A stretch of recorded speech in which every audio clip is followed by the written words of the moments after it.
Good evening, everyone, and welcome to Breaking Down Noah's Zero to Infinity, a live stream conversation where we're going to be discussing the concepts of zero and infinity. I'm Talithia Williams, author, statistician, and professor of mathematics at Harvey Mudd College, and I get to be your host for this evening's event as well as the host of Nova's latest documentary, Zero to Infinity. I really enjoyed working with producers on this show. It was so fun to get to meet so many amazing mathematicians and amazing people and learn more about these concepts that I grew up sort of fascinated about as a child. So tonight's going to be really exciting. We're going to watch a few short clips from Zero to Infinity, and we're going to be discussing two of the strangest concepts in mathematics, which are these seemingly opposite, obvious yet indispensable concepts of zero and infinity. Joining me are two amazing experts who are featured in the film, and dare I say, two of my friends as well. Manjul Bhargava is a mathematician and professor at Princeton University. Welcome, Manjul. And Hi, Eugenia great to be. Cheng. Yes, so excited to have you tonight. Eugenia Cheng is an author and a mathematician and a scientist in residence at the Art Institute of Chicago. Hi. Yay!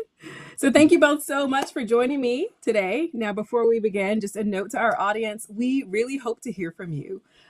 So if you have questions for us, just please make sure that you drop those in the chat window to the right of this video, and we'll try to answer as many of those as possible during tonight's discussion. All right, let's kick things off with a brief clip from the film, which premieres tonight at 9 p.m. Eastern, 8 o'clock Central on PBS. Here we go.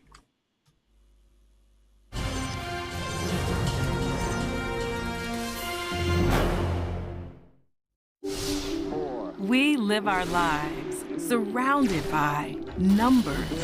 Tipping the scales at a whopping 14 pounds. The price? $400. But 145,000 new infections. But they didn't all arrive at once.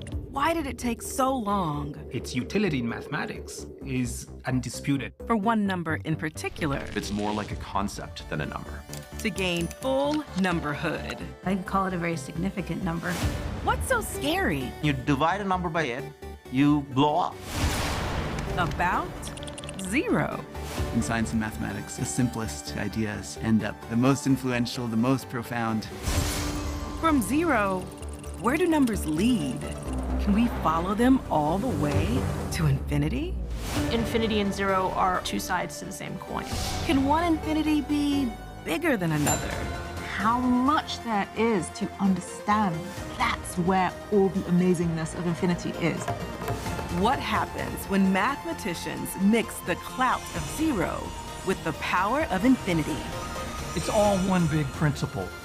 Nothing less than our modern world. Yes. Yay! You know, I'm curious to hear from each of you what maybe sparked your interest in understanding concepts like zero to infinity. You know, when you were younger, when did you first start to sort of think about these ideas and how do they sort of show up in your world as mathematicians today? I remember as a kid sort of sitting outside because we didn't have cable. And so there wasn't a whole lot to watch on TV and just staring into space. And so for me, you know, my thoughts about infinity were sort of like an infinite universe, or sort of, you know, where does the universe end? It goes on forever. And so my first thought about infinity was really more of from astronomy. And then I learned about it as a concept in mathematics. So I'm curious to hear from you, sort of what sparked that interest and how have you used it as a mathematician as well? Who's going to go first? Let's see. Let me flip a coin. Eugenia, it's you. Okay, yay. Well, for me, it was really about wanting to understand everything. I didn't want to just have to believe somebody. I didn't want to have to just believe someone because they told me so. You know, that thing where you ask someone why, a child says why, and someone goes, well, because I say so. I've never liked that. I found it really frustrating, and I still find it frustrating. And so I wanted to be able to understand it for myself. And one of my earliest memories was at school when we did this exercise where we all drew around our hand to make a handspan, and I had very big hands and I was very proud of that. And then we cut them out, and when we went around measuring stuff in the classroom, and we were supposed to write down how many handspans everything was, and of course nothing was an exact number of handspans, and so the teacher said we could just say, 3 and a bit. And I found that really unsatisfying, because this bit could be a small bit, it could be a big bit. And I knew about halves, so I knew that things could be 3.5. But then nothing was actually a half either. It would be somewhere in between. So it was like a bit of a half. And then what if it was a bit of a half? And I thought, what is it? What are all these things in between, all these little bits? And that is one of the first things that got me thinking, which is like infinity the other way around. It's the infinitesimal and how those things build up into logical arguments in our heads. And for me, math has always been more about the logical arguments aspect of things. I love it. Yes, Manjul. I first got interested in mathematics through the humanities, actually, more through the arts, the music, and through linguistics. And so a lot of mathematics that I thought about growing up was through, for example, my grandfather used to teach me about the rhythms in Sanskrit poetry. My grandfather was a professor of the Sanskrit language. And so in Sanskrit, there's this dichotomy between long and short. And when you're interested in knowing how many compositions are there with a given number of longs and a given number of shorts in a row, it's like zeros and ones in binary. And in fact, Pingala, back in 300 BC, a book that I used to love reading when I was growing up because it combined linguistics and mathematics in this beautiful way, it would talk about the void as being zero, and it had a separate symbol for it, which is now known as a rest, for example, in Western music. And so the concept of zero naturally comes in, a musical zero or linguistic zero comes in the arts. And then same way with infinity, you naturally start to see it when you're thinking of composing music. How many different compositions are there in a given raga? Well, the answer, when you start to think about it, is infinite, because even just the number of ways you can slide from one note to another on a stringed instrument where you have continuous tone movement, there's just infinitely many ways that you can do that. And so you start to think about zero and infinity just when you're doing music. Language. Yeah. I love that. Manjul, how do you think these concepts impact our daily lives, even the lives of maybe some of our viewers as well?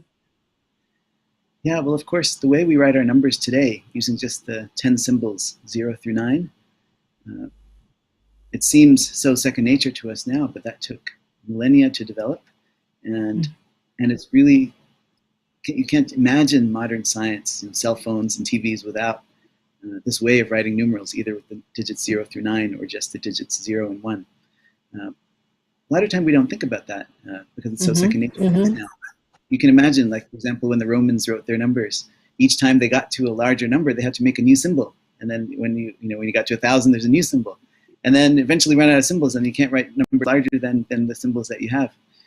So it's kind of amazing that the system that we use today, we only have 10 symbols, 0 through 9, and we can write arbitrarily large numbers, and then we can do computations with them. We learn how to add and subtract and multiply and divide using just these 10 symbols. But imagine doing that with Roman numerals. It's really hard. Yeah, isn't it amazing? Yeah. And I think we don't emphasize enough how amazing it is. We're so much on, like, we have to get really good at this and be really fast. Like, wait, this is incredible. It's an amazing idea. Right.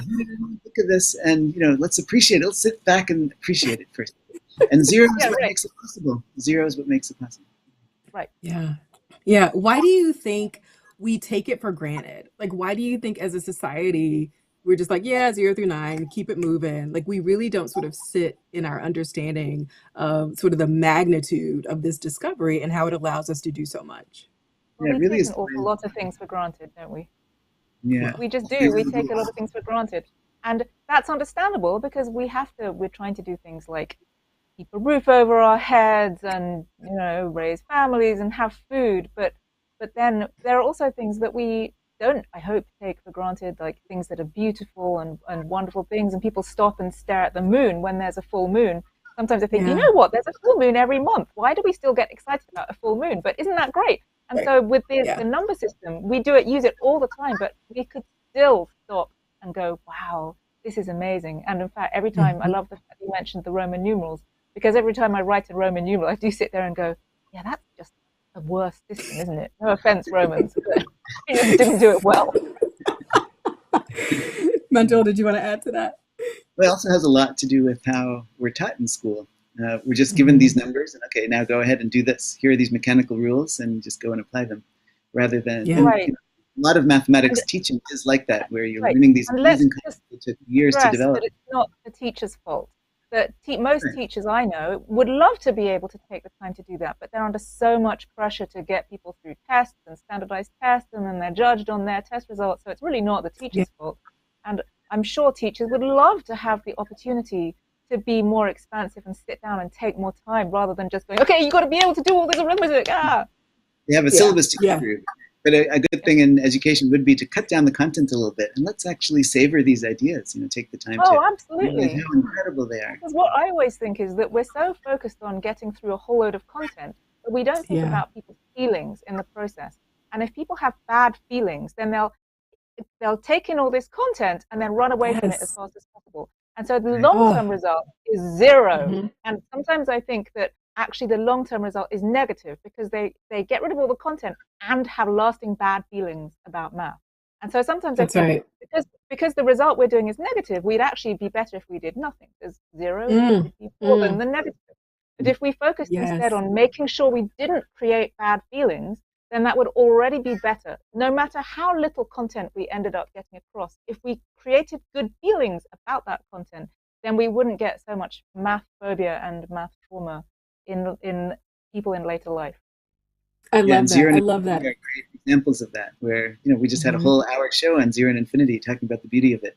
We never get to do that in school, and that's the kind of thing we should really appreciate these concepts. Right. And I think often people say we should focus on how useful everything is. And although it is important that things are useful, that does make it sound a bit dull. Like, eat your vegetables because they're good for you, instead of saying, actually, broccoli is really delicious. And that, yes, math is useful, but first of all, there's two kinds of useful, right? There's, I am directly going to use this thing for something. And let's face it, most of the math we learn in school, we are not going to directly use. Let's all be honest. We do not need to use triangles in our daily life most of the time. When do we use trig in our daily life? We don't. But it's not about the direct use. It's about learning to use our brains in a good and rigorous and systematic and an efficient way. Not just efficient, but in a way that enables us to take in different points of view and make connections between things. Those are all fantastic core strengths for our brain. And that is even aside for the fact that it can be fun. There are so many other things where we don't place demands on them being useful because they're just fun. And we're fine with that. And there's a little bit of a push in that awkward direction, I think, for music, because people start saying, oh, we should teach children more music because experiments have shown that children who study music do better in their standardized tests. I think, oh my goodness, what an awful reason for studying music in order to do better in your standardized tests. Yes, that's right. Oh my gosh, I love this. I want to move to the next clip, but before I do, I want to also invite our audience to share. I'd love to see your comments in the chat about what your experience has been, because often I'm sure the three of us, when we tell people like, hey, I'm a mathematician, and they're like, oh, let me tell you why I hate mathematics. I remember like it was yesterday. We do create these feelings. Yeah. So I'd love to see that in the chat. I want to take a look at another clip from the film.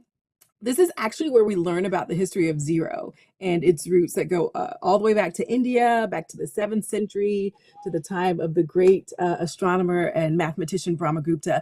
And I'm really excited. I think this is like one of those clips that teachers can actually show to their students to really get them excited and pumped up about zero. Here we go. Brahmagupta came around and he said, well, zero is a number just like any other. So he actually goes and writes down rules for multiplication and addition and subtraction of zero. So he's the first person to have thought of zero how we work with zero today. Right. Yeah. Along with zero, Brahmagupta also investigated negative numbers. Today, when we place zero at the center of the number line between positive and negative numbers, that is a legacy of his work. So when we talk about the history of the zero, from a mathematician's point of view, this was the grand moment where zero became a full-fledged number as part of our mathematics, and that really changed mathematics. Wow. So I'm curious, Manjul, can you tell us a bit more about the development of zero in the culture of the Indian subcontinent? Sure, yeah. So actually, I was just talking about Brahmagupta in the clip, who comes in the year 628, but it actually took, like with most deep mathematical concepts, it actually took centuries before it got to that point. So zero was in the culture of the air of India for many centuries before that. And there are kind of three main landmarks in the development of zero in India. First, zero as a concept, the fact that nothingness or the void or the emptiness is actually something worth thinking about. So zero as a concept, and then zero as a symbol, that you actually have a symbol for it. It is a real object. The void is something, the nothing is actually something. So zero as a symbol. And then finally, thinking of zero as a number.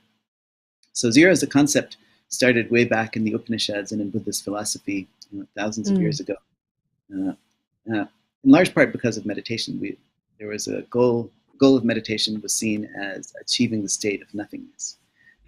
So that nothingness was actually something that you're trying to achieve. And so the fact that you had a word for that, shunyata, nothingness, that's what you're trying to achieve, to really clear your mind and to work on your mind-body connection.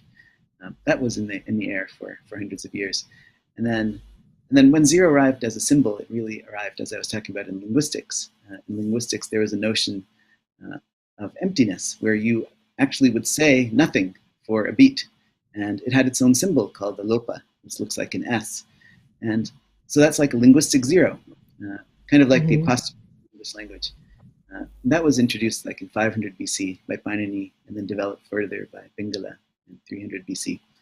So zero as a symbol came up like that, and then it started being used in the way we write numbers already in the year around 300, as we see in the Bakshali manuscript. And the fact that it became part of the public consciousness already in the year like 300, 400, you can see in this, there's a novel from about the 4th century called Vasavadatta by Subandhu. This is full of similes and metaphors. It's a work of literature for the public.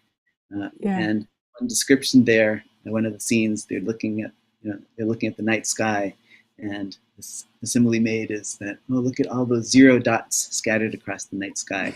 So already in the public consciousness of India, you were thinking of the symbol for zero as thinking of zero as an object.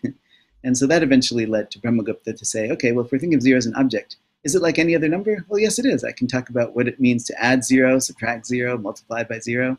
They even talked about dividing by zero.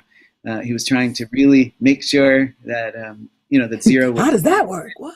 As a full number, yeah. And of course, just like we do today, he struggled with the notion of division, but all the other operations that we do with zero today, that came in 628 in this work of Brahmagupta. But of course, it took its time from zero as a concept to zero as a symbol, and finally to zero in 628. And it's interesting that around the year 600, zero was still written as a dot. It didn't quite make it fully as a number. It was smaller than all the others. But once Brahmagupta said it's a regular number, and here are the rules for how you treat it as a number, you can see the dots start to grow into a little circle over the years. And by the year 876, there's this temple in Gwalior called the Chaturbhuj temple. There's an engraving of a number, the number 270, where the zero has now made its way all the way up to a full circle. And that's the year 876. That's the earliest we see where the zero has just grown into a regular sized number.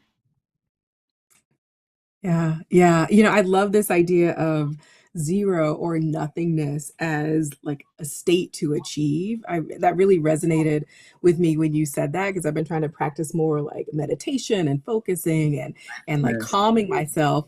And it's such a great way to sort of think about it, like just to sort of rid your mind and clear your mind and get to this state of zero, this state of nothingness, like this state of peace. But I also really love the idea of it growing, like it's a creature that's growing into its full kind of adulthood. And and I love that because the clip we just watched, I loved how it was like I felt like it was like a nature documentary with this expansive, exciting music and the numbers coming out across the plains. It was like a herd of numbers. Here they come. How are they going to behave? And that's honestly how I feel when I'm doing math. That like we've got these creatures, and that we see a glimpse of a creature, and maybe first of all it's just a footprint, and then we try and investigate what that creature was doing, and then we see more of the creature, and it comes across the horizon and gets bigger and bigger and bigger, and we see how it interacts and where it lives and how it reproduces and things like that. I love that. I love that. Zero was this creature that was trying to find its place in its world. Yeah. We are those creatures trying to find our place. Oh yeah, right. Right. That's what we're trying to achieve, zero-ness. Yeah. Yes, yes. I'm curious to hear from each of you. Have any of the rules for zero that we use today maybe changed from some of the original rules that Brahmagupta created? I mean, Manjul, you sort of said he got to sit down and really just come up with like, here's how I want to use this. Here's how I want to use these operations. That feels so freeing and creative. What's changed since he discovered that to sort of how we use it today? Yeah, what's really remarkable is that nothing has changed. He really wanted to make a set of numbers that are closed under multiplication, addition, subtraction. Closed means that if you take any two numbers and you do an arithmetic operation to it, you still get a number. So then in particular, if you do 2 minus 2, you have to get a number. Therefore, 0 is a number. That was his argument. And then what if you do 2 minus 3? -1 has to be a number. So, -1? Yeah, so that's why when he was writing the rules for 0, he was forced also to introduce the negative numbers to the world, and that was a big moment. So the rules that he laid out are really just the same. You know, once you discover them, that's what happens in mathematics. Once you discover this truth, the truth stays the truth. Yeah. Yes. Of course, one thing that he did struggle with, and mathematicians have for centuries, and that's where calculus sort of started developing also, is what does division by 0 mean? And he writes about that, and he struggles with it, and that certainly evolved. Right. So I will say that although the truths stay the truth, we understand more about the context in which they are true, and then we can create or find new context in which other things can be true. And I want to give a shout out to all the generations of children who've been frustrated by being told that you can't divide by 0. And because mathematicians are never satisfied by being told they can't do something. At least that's how I feel. That's right. I'm just speaking for myself. Maybe I should just speak for myself. And so we try and push against. Like if someone tells us we can't do something, well, it's like, I'm going to try and do it. Why can't I do that? As long as it doesn't hurt another person. And inventing pure math doesn't hurt other people, that you can just go, okay, well, you know what I feel like. So we honestly start with our feelings. And you go, I really feel like there should be some way of expressing the fact that dividing by 0 gives infinity. Can't be in the normal numbers, because if you try doing that in the normal numbers, you get contradictions. But can we just tweak them a little bit and make worlds where we can do that? And so it turns out we can. There are perfectly good worlds where we can make sense of the fact that dividing by 0 gives infinity. We can do it in a bunch of different ways. We can do it in a way so that there's a positive infinity and there's a negative infinity. We can do it in a way that there's a right-hand infinity and a left-hand infinity. We just have to make sure that we tweak it just enough to avoid those contradictions. It's like there's a little hole that like a plug hole that we don't want to fall down. So as long as we can avoid getting sucked down that, we can do all these other things, which is one of the things I love about pure math, because it's all in our imaginations. And so really, although we are seeking to understand the actual world around us in the end, actually the only constraint is really our imagination. I love that.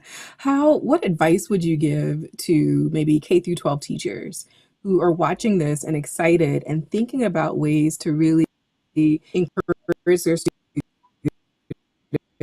Excited. Maybe they're not excited to be teaching it, right? Maybe they got stuck teaching, 5th grade math, and it's not something that they've been excited by because they've come through our system that doesn't really bring out excitement. I'm curious, like, what advice you might give to those teachers. Yeah, Eugenia said it very well before, that teachers are under so much pressure, right, to cover a certain amount of syllabus, that they themselves never get a chance to look back and say, what is the most fun way that I can teach this and have the kids enjoy this? So that would be our number one. I think Eugenia agrees. Our number one recommendation is to take back a little bit of the content and allow the children and the teacher to explore together these concepts, play with them, see that they're fun, see that they're inventive, they're creative. As Eugenia said, let's change the rules a little bit. What if 1 + 1 is 0? What's going to happen? These kinds of, if you just do experiments and play like this, you're going to learn way more than if you're just like fed material to learn by rote. And I will say that one of the reasons I love taking part in films like this and other projects and writing and doing books is to try and help provide some more material for teachers to use in their classrooms for just little moments where there might be, even if there's 5 or 10 minutes where you can just watch a video, where you can take a little break, watch a video and get children a bit excited about something that's a little bit roundabout from the curriculum, not directly going to some standardized test, and to try and feel that taking that 10 minutes may feel like you're taking 10 minutes away from your curriculum, but if it infuses the students more about math generally, then that will pay off in the long run. And so I just get really excited about doing projects like this. I love it. I love it. I went to our final clip because I want to make sure our audience has time to ask their questions too. This last clip features the other star of our show, Infinity. And this is through the eyes of a German mathematician, George Cantor, who introduced this radical new understanding of infinity in the late 19th century. Consider this. Which infinity is bigger? The set of counting numbers, 1, 2, 3, 4, etc., or the set of just the even numbers, 2, 4, 6, and so on? And intuitively, we might go, well, that's half of That's them, half, right? Yeah. But we could still perfectly match them up with all the numbers, because all we have to do is multiply each of the ordinary numbers by 2. And that will make a perfect correspondence. So the set of counting numbers and the set of even numbers are both infinite and both the same size. Cantor called these kinds of infinities, with a 1-to-1 correspondence to the counting numbers, countable.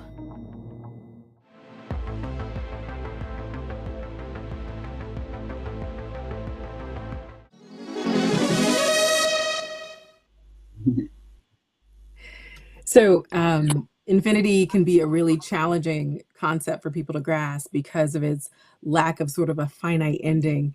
How do we as mathematicians apply infinity to solving or just to understanding problems? Well, I just love that clip because it shows lots of people think of infinity as just one object. Does infinity exist? And what the discussion there was is that infinity can mean many different things, and there are many different kinds of infinities. And some infinities are bigger than other infinities. Yeah.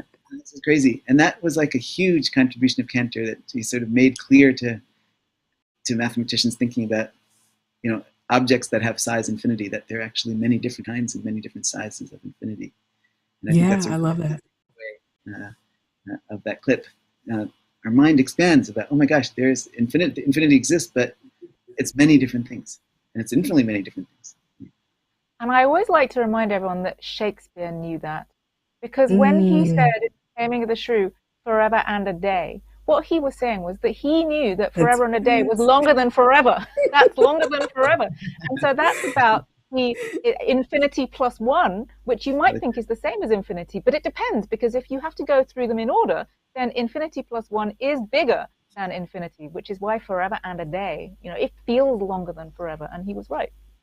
That's right. That's right. Often I think when we think about infinity as a concept, we think of it sort of the way that I imagined it as a kid, as this, time or space time goes on for infinity. Or even in pop culture or media, there are cartoons and movies that talk about going to infinity and going somewhere past infinity. I won't call that out because I don't know if we can actually say that without giving them credit. But I'm curious, how does that concept of infinity differ from how we apply infinity in mathematics? Well, the thing about math is that we try to make things precise so that we can build logical arguments around them. And being able to talk poetically about stuff is one thing, and it's very important. And it's very important for being able to communicate with other people. But math is built on logical arguments. And the whole idea is that we want to be able to know our arguments are really secure and that they won't fall down. Like when you're building a house, you want to know the foundations are secure so that you can then pile other arguments on top of them. Now, there is a question about whether that's even a good thing, but that is what math is about. And so mathematicians try to make a very precise concept. We try to make a very precise concept of infinity, not just, it's bigger than everything, so that we can actually reason with it logically. And that's when we realize that there are many different ways of doing it. And that's wonderful because, first of all, too many people get the impression that math is rigid and fixed and is all about one right answer to everything. And it's really not. It's all about different points of view that you can get on something. And I think that's such an important point for life in general. How often do we get into divisive arguments where people think there's only one correct point of view and everyone else is wrong, when actually there are different points of view on the same thing, depending on what your starting points are, what your context is, what your background is, what your previous life experiences have been. And so actually, to me, the fact that there are many different logical ways of describing infinity ties into the fact that there are many different points of view on everything, and that math is a way of practicing developing that way of thinking. Awesome. Awesome. Manjul, I want to ask you a question. You were an associate producer and a consultant on a beautiful Hollywood film called The Man Who Knew Infinity. It was about the mathematician Ramanujan. I'm curious, can you tell me a little bit more about that?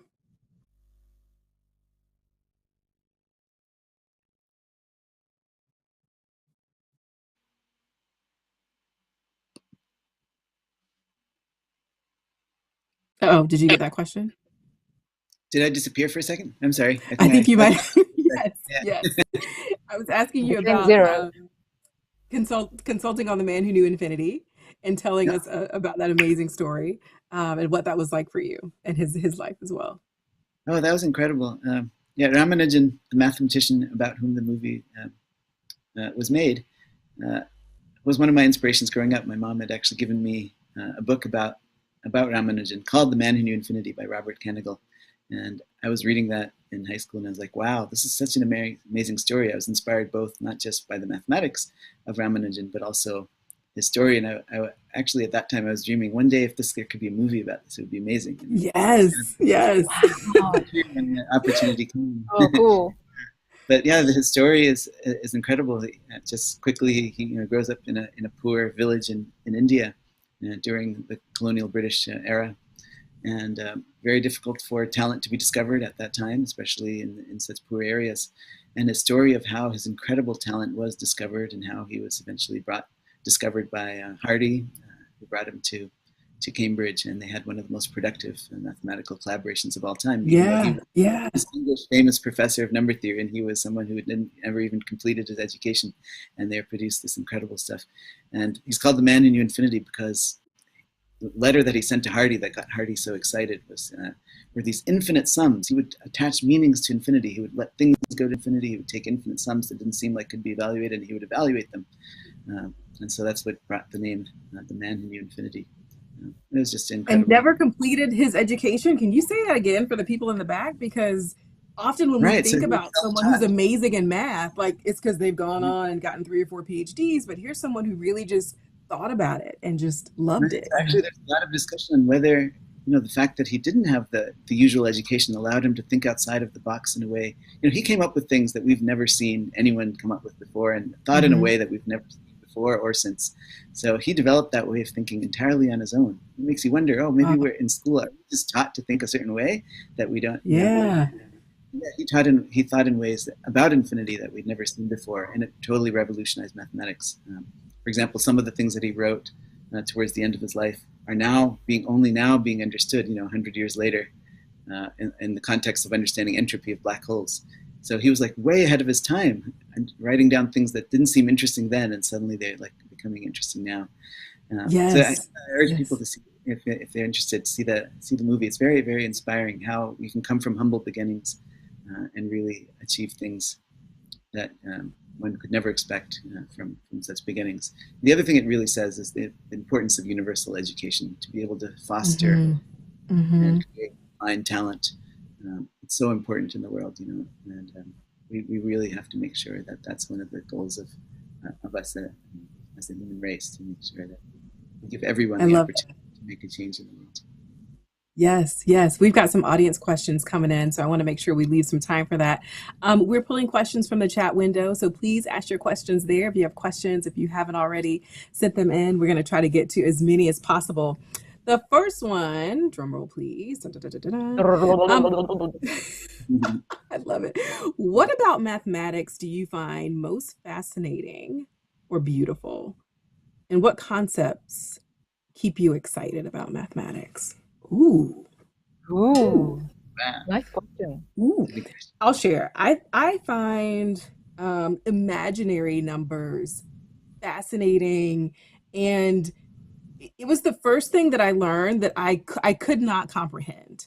I like fought against it. I remember meeting with my teacher after school almost every day because I was like, I don't understand how a number can be imaginary. What do you mean imagine? If it's imaginary, it's not real. And she's like, exactly. And I'm like, but then what, And so for me, that was a concept that I wrestled with so much that by the time I just understood, like you said, Eugenia, we can create mathematics. Like we're going to just make it up. Define square root of -1, and then we're going to create a whole separate branch of mathematics based off of this thing that we just created, which technically doesn't really exist. That I think was just the point that sort of freed me to just think outside of the box and be like, oh, okay, so this is a playground. It's a playground where we really just get to create in this space, and that entire branches are built off of this concept that is really technically like not possible, and yet we've defined it, we've made it so, and so it is, Yeah. So and for me, it was also really about being able to make stuff up.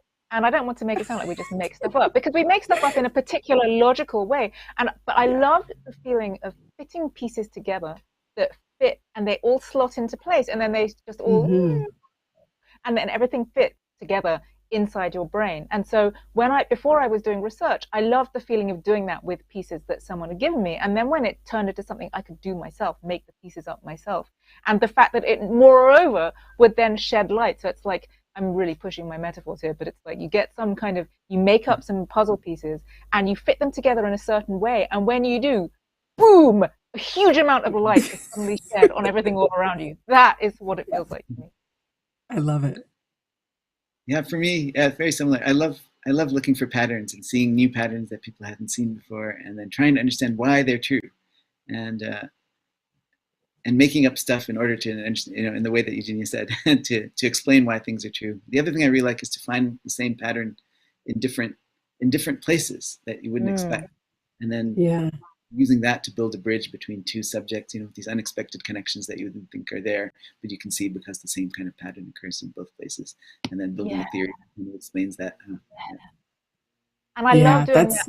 That is a discipline that is really applicable to the whole of life as well, because all the time we can see patterns in human behavior and in human thought processes. And if we can spot a pattern that is similar between the way we're thinking and the way someone else is thinking, even if the roots of it are different things, then we can use that pattern to empathize with other people. And that's why I really think that abstract math helps me with empathy, although many people will find that a surprising thing for me to say. All right, next question, which is maybe hotly debated in mathematics. Is math invented or discovered? I have opinions. I do too. So I think that we discover concepts and we invent ways of thinking about them. That's it. Yeah. I like that. Okay. Yeah. Maybe that doesn't even need to be added. But, you discover concepts, but you invent tools to yeah, exactly. Right. And I do think that there are often times when we try to make dichotomies when there don't need to be. It's like, is it this or this? I would rather say, well, in what sense is it this? And also, in what sense is it this? So here is a sense in which it's discovered, and here is a sense in which it's created. And I would urge everybody to take that point of view whenever there's a is it this or this question. Instead of saying it's one or the other, go, well, in what sense is it both of them? I love it. I love it. Next question. What is something that you wish you knew about math when you were in school? Oh, wow. Wish you knew about math. Okay, so I just wish that I wish I had known category theory earlier. I honestly do. So category theory. What's so funny? Why is that funny? Why didn't my fourth grade teacher teach me category theory? What were they thinking? So what grade would you have wanted to learn? Category theory is my field of research, and just for everyone who doesn't know what it is, it's often considered to be very abstract, and you're not allowed, you don't get to it until you've done all these other levels of pure math all the way through your university. I didn't do it until I was a master's student. But the thing is that doing it at master's helped me understand my whole undergraduate degree. And I went, wow, if only I had done this first, I'd have understood my whole undergraduate degree better. And in fact, I felt like I would have understood my high school math better. And because category theory doesn't actually depend on anything else, it doesn't depend on arithmetic, it doesn't depend on calculus or geometry or any of those things, I do think it can be done earlier. And now I will slip in a plug about my latest book, because that's why I wrote my latest book. Why, tell us more. The joy of abstraction. I wrote it because I wanted to explain category theory in a way where you don't have to go through a whole undergraduate math degree before you can get it, because I really think that it's a helpful way of thinking. And I've been teaching it to art students at the School of the Art Institute of Chicago for a bunch of years, and many of them either were traumatized by high school math or who've deliberately forgotten all of it because they hated it so much. But they find this, I hope I can speak for them, let's hope it's okay, they find it that it makes math relevant to them again. And so I wrote this book in the hope that, first of all, it could reach people who don't have or may never have undergraduate math degrees or don't have them yet. And secondly, that it might be a book that teachers could use perhaps to introduce some category theory in high school. And my dream one day is that we could do category theory in high school, perhaps alongside or even instead of AP calculus. Yes. Yes. I hope you're swooning with joy there. I've got 2 more questions. Tell us about a time when you hated math.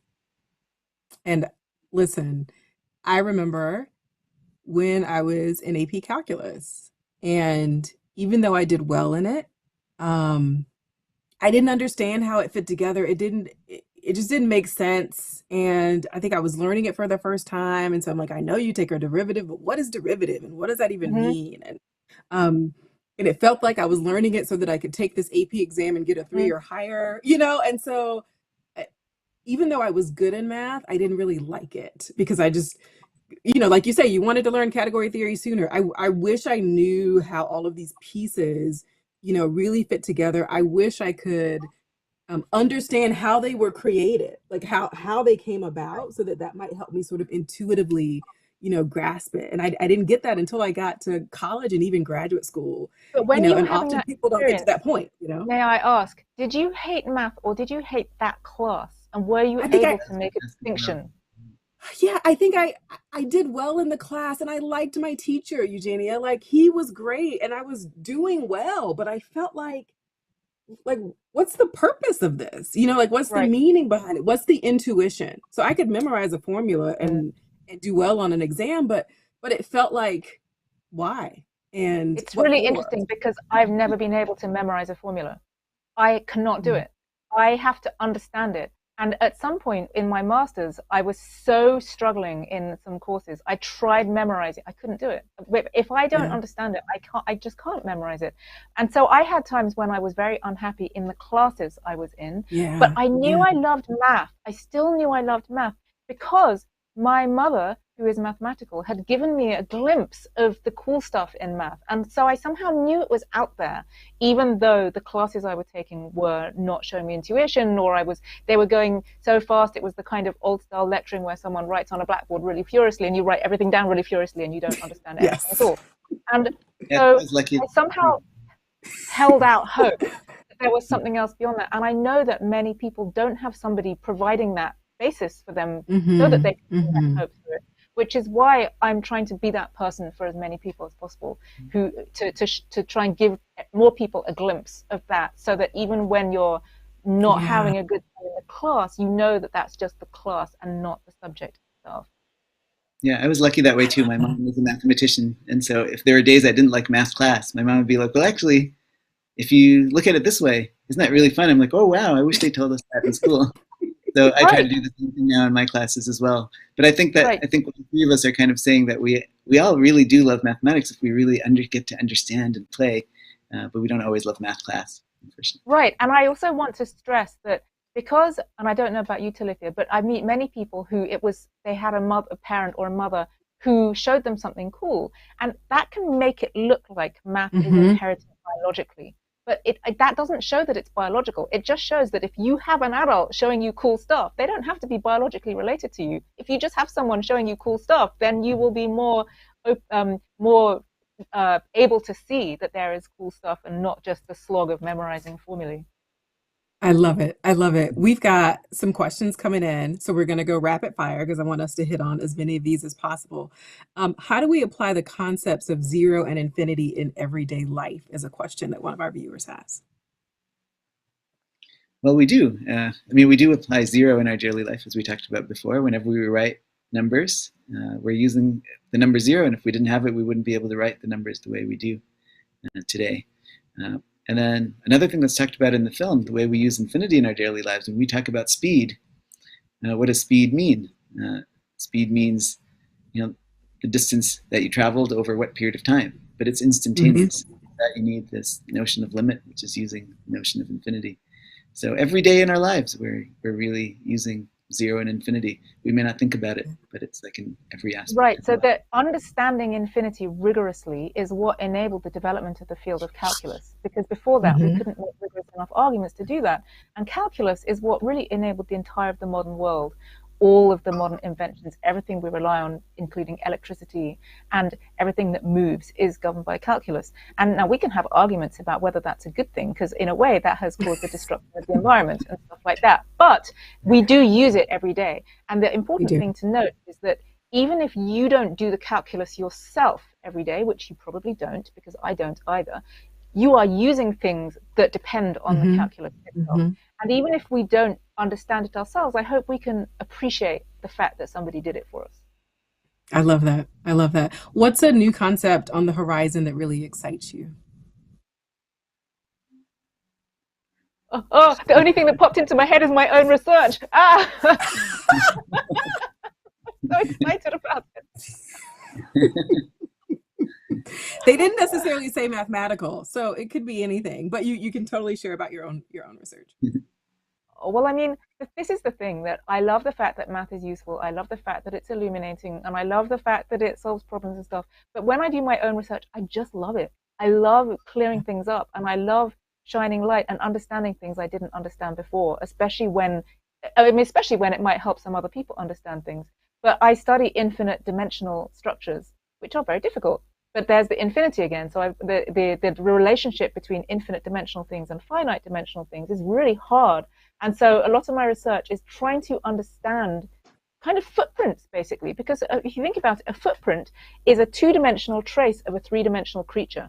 And so they leave behind some little trace of themselves. And so that's what I'm doing with my research. And I think I've found a really good way of uncovering what this creature was who left behind this footprint. Awesome. I can say a couple words about infinity that's coming up in my work lately that's exciting me. So with 2 collaborators, Levent Alpogier and Ari Schnidman, we proved that more than 1/6 of all integers, in the sense that when you go to infinity, right, more than 1/6 of all integers can be, so positive integers can be expressed as the sum of 2 rational cubes. That is exciting. Oh my goodness. Wow.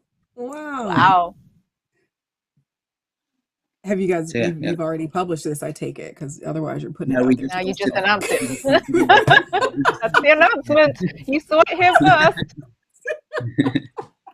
It was just posted on the archive. Okay.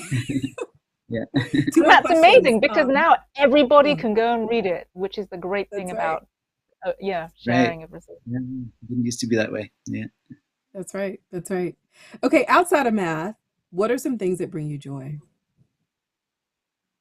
Music, baking, friends, traveling, the sun, the ocean, chocolate, whiskey, coffee, bunny rabbit. Nature, the stars. Yeah. That's beautiful. Yeah. I didn't hear any of you say Netflix, but maybe that also brings you joy. Last question.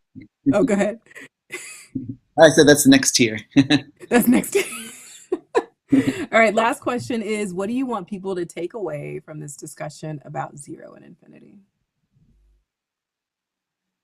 I think maybe one thing that we really do learn as mathematicians, and hopefully people will get to think about from this film, is that we often take such simple concepts like 0 and infinity for granted. But the concept of 0 and infinity as we use it today is actually really deep. And it took centuries, if not millennia, to develop. And the way we use them today, we just take it for granted. But it's like years of human work and experience. And one example of why we know that zero is not obvious is that when the zero made its way from, and the way we write numerals today made its way from India to the Arab world and then finally to Europe in around the year 1100, it took centuries before Europe accepted these numerals as the numerals that they should use. In fact, in the year 1299 in Florence, the Indian numerals were banned from use because during the Crusades, those closed-minded Europeans. It wasn't until the Renaissance that they're like, okay, well, we have to use them. We're going to make progress. And so that when they finally made the switch from Roman numerals to Indian numerals using the zero. And so it's not an obvious concept. It's not, but once now that we use it and we see that it's completely changed our technology in our daily lives, it's good to sit back and reflect on how deep the concepts are and how beautiful they are. There's a really important point coming from that, which is that I think for many people it can seem that you're supposed to find math obvious, and that if you don't immediately find it obvious, then you're somehow bad at it. But actually, when we present math like that, we're doing a disservice to everybody and to math, because math is hard and it takes a really long time and lots of effort to get to understand it. And I hope that everyone will embrace that and not feel that they're bad at math. We as mathematicians, don't we spend all our time grappling against things we don't understand and feeling like we don't understand anything at all? And that I hope everyone will feel that that's a wonderful aspect of math, and that from the conversation about zero infinity, to understand that math is expansive and that it's not fixed, and that it involves imagination and play and making stuff up using logic, but still making. And we're not done. There's still more to understand. There's still always more, and everybody can take part. And all the years of human experience, millennia of it, we build upon that to go forward, and it's a really beautiful shared experience with humans across history. Thank you all so much for this thoughtful discussion. Thanks for joining me on this journey from zero to infinity. Manjul, Eugenia, I really appreciate you just sharing your time, your knowledge, your wisdom with us. Thank you so much. It's always a pleasure. It's great to spend time with both of you. Yes, you guys really just helped to make the show amazing. So I'm so appreciative to you. Thank you also to our audience. Thanks for your engagement. Thanks for your amazing questions, for your curiosity. We hope that you have felt just inspired and encouraged by this evening, this chat with the three of us. You can watch Nova Zero to Infinity tonight at 8 Central on your local PBS station, or you can stream it online right now at pbs.org/Nova. It's here on Nova's YouTube channel, or it's on the PBS video app. So lots of ways that you can check us out. You can also view our new collection of educational resources from the film on the PBS Learning Media website. And if you want more resources, more videos, information about future event updates, just make sure you follow Nova on Facebook or Twitter or Instagram, or you can check out the website pbs.com/Nova. Thank you all once again for joining us, and I hope you have a wonderful evening. Good night.